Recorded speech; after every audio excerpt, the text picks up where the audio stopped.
దైవ మర్మములు ఏప్రిల్ 3. ధైర్యముగా ఉండుము, రోమాలో కూడా సాక్ష్యమియ్యవలసి ఉన్నది. అపోస్తల కార్యములు 23:11. ఒక పర్యాయము మార్టిన్ పూర్ నుండి ఒకడు వచ్చి కనీసం ఒక దినమైన వారి ఊరిలో కూటములను జరపవలనని బలవంతం చేశాను. అది క్రైస్తవ గ్రామం. నాకు వీలు కాదని నేను సాకు చెప్పి తిని. అక్కడనున్న సంఘము పాపంతో నిండి ఉన్నదని వినియుంటిని. అందుచేత వెళ్ళుటకు నేను భయపడి ఈ విషయంలో అనుభవము గల వారినెవరినైనా పిలిపించుకొనమని అతనితో చెప్పి తిని. అయితే చివరిగా నేనే వెళ్ళి తిని. బయట పొలములలో 7 దినముల కూటములు జరిగించితిమి. ప్రజలు ఆ కూటములకు హాజరైరి, కానీ కేవలం అపహసించుటకే. నేను వారి పాపములు చూసి తిని. సారాయి తయారు చేసి అమ్ముట, బాలికలను అపహరించి అమ్ముట వారి ఘోరమైన పాపములివి. 7 రాత్రులు నిద్ర లేకుండా ఓ దేవ, ఇటు వారికి ఏదైనా నిరీక్షణ గలదా అని అంగలార్చుచు దేవునికి మొరపెట్టి తిని. నిరాశ చెంది ఆ రాత్రి పొలంలో నిలబడి, ఇదే నా ఆఖరి కూటము, రేపు వెళ్ళిపోవచ్చున్నానని నంటిని. ఆ కూటము చివర నేను ప్రార్థించుచుండగా తేలు కుట్టిన వాని వలె ఒక వ్యక్తి అకస్మాత్తుగా నా ముందు బోర్లపడిన పిమ్మట ఒకరి తరువాత ఒకరు దేవుని కనికరం కోరి అంగలార్చుచు పడిపోయిరి. కొందరు ముఖములపై దుమ్ము కొట్టుకొనిరి, కొందరు రొమ్ము కొట్టుకొని చుండిరి, కొందరు వెంట్రుకలు పెరికి వేసుకొని చుండిరి. ఇదంతయు నా కన్నులారా చూచి తిని. 3 గంటల తరువాత పెద్దలు వచ్చి దీన్ని అంతటినీ ఆపుమని బ్రతిమాలి.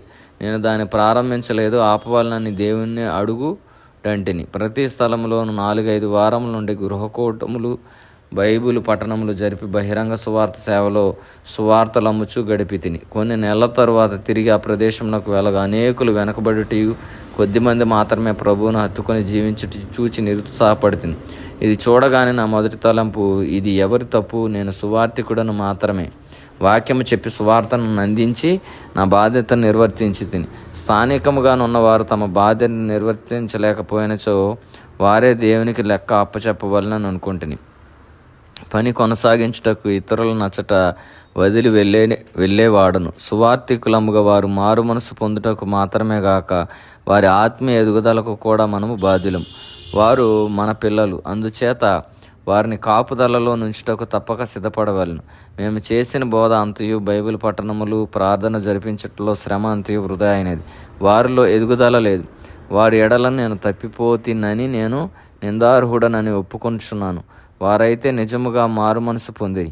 మేము వారిని నడిపించవలనని కోరిరి. దేవుని ఉద్దేశములోనికి, ఆత్మీయ జీవితములో ఉన్నత స్థాయికి వారిని తెచ్చు బాధ్యత మాది. ఎఫెసీ 4:13-14లలో ఈ సత్యమును బహుతేటగా చూచి తిని.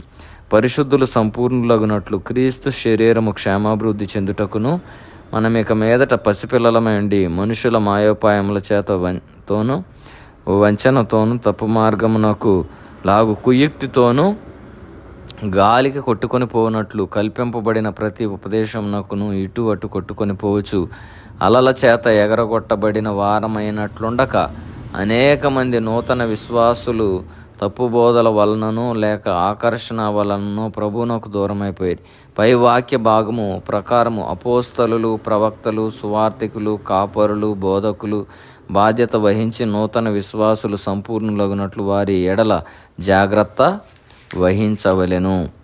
కాబట్టి మనము కూడా